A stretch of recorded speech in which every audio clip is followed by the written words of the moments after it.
pensa che voi, per esempio come Italia dei Valori, potreste essere favoriti in una tornata elettorale con queste nuove regole?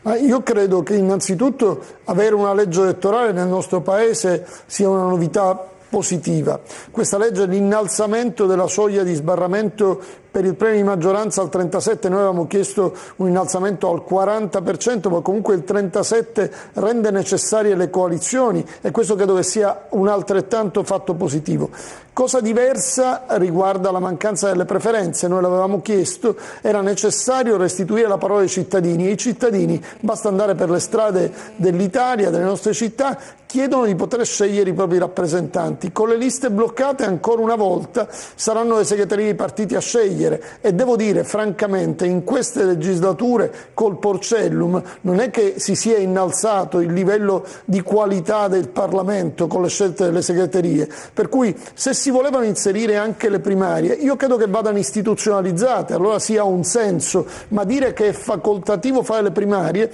sostanzialmente è rimettersi alla volontà del segretario di una segreteria, ma sottraendo sempre ai cittadini la possibilità di scegliere. Io credo che la priorità vada data a questo, alla possibilità dei cittadini di scegliere, che sono stanchi di vedere sedere in Parlamento soggetti che non li rappresentano.